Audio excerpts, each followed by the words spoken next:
The Lakers are moving on. LeBron James closed it out in Game 6 with 28 points, 8 assists, and 7 rebounds. And at 41 years old, he was the best player on that floor. That's not nostalgia talking. That's not legacy protection. That's just the truth.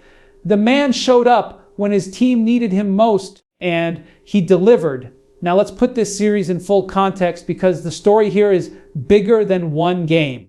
The Lakers started this playoff run without two of their most important players. Luka Doncic went down with a hamstring strain and Austin Reaves suffered an oblique injury. Both knocked out in the same brutal 43-point loss to Oklahoma City in early April. Two starters gone heading into the postseason, and yet this team went out and built a 3-0 series lead against the Houston Rockets. That's the kind of resilience that defines a team's character. Yes, Houston pushed back.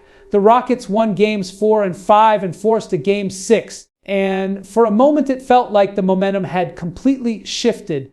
But LeBron came out in that elimination game with a different kind of energy, aggressive from the opening tip, scoring inside, hitting threes, distributing the ball, one turnover in the entire first half. Marcus Smart set a tone defensively. Rui Hachimura was absolutely unconscious, going 5 of 7 from three-point range, carrying that $1 million smile every single time he jogged back on defense. Austin Reaves, who had just returned from injury, chipped in 15 points. The Lakers took control in the second quarter and never let go. Final score 98-78. Series over. And here's the historical layer that makes LeBron's performance in this series even more remarkable. He owns the best closeout game record in NBA playoff history, not just in volume, but in overall winning percentage. And he's actually closed out more series on the road than at home.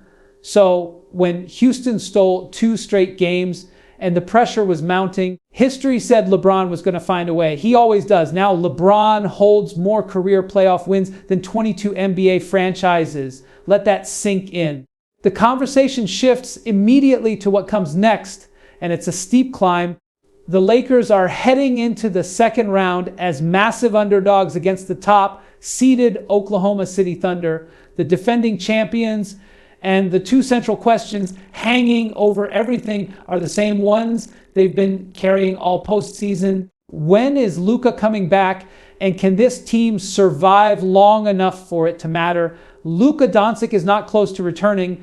He hasn't played in a month. A hamstring injury of this nature requires a careful, structured ramp up, contact basketball 3-on-3, 5-on-5. He's not doing any of that right now. The Lakers caught a small break because other games running tonight pushed the start of the second round series to Tuesday, stretching the calendar about as far as it can go. But even with that extra time, Luka is not going to be available at the front end of this series.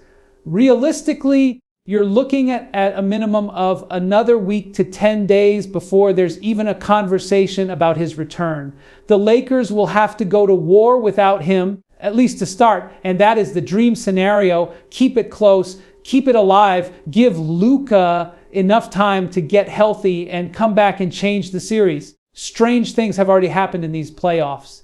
But if the Lakers could somehow pull that off against Oklahoma City, that would be something truly extraordinary. On the Houston side, this postseason ends with more questions than answers. Kevin Durant never found any kind of rhythm or momentum. The Rockets will point to their injuries. They lost their starting point guard before training camp even began, lost Steven Adams, dealt with setbacks throughout the year, and there's some legitimacy to that argument. A fully healthy Houston team might tell a different story, but the season played out the way it played out, and Durant's inability to impact this series summarizes everything. Now, Houston faces a choice: bring the same group back healthy and try again, or make structural changes. There's no obvious right answer. But the honest reality is that even if the Rockets had been completely healthy and swept this series, they would have had to find a way through Oklahoma City and San Antonio. Nothing suggests they were built to do that. That challenge isn't going anywhere next year either. And finally, the Eastern Conference. Nobody thought the Philadelphia 76ers could push the Boston Celtics to a Game 7. Nobody. Joel Embiid's return has been nothing short of emphatic.